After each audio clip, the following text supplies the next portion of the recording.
রুবার্স।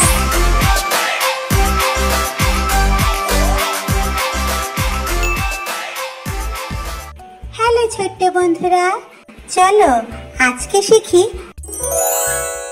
1 2 3। 1 2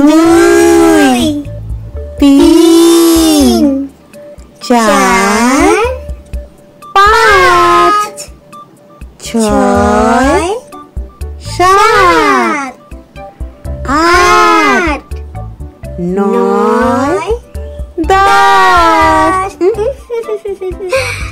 ছোট্ট বন্ধুরা, আজকে আমরা শিখলাম 1 থেকে 10 পর্যন্ত গণনা। এখন আমরা অনেক কিছুই গুনতে পারবো, তাই না বন্ধুরা? আচ্ছা বন্ধুরা, আমার চ্যানেলটা তোমরা সাবস্ক্রাইব করেছো তো? আচ্ছা, দেখা হবে, বাই বাই।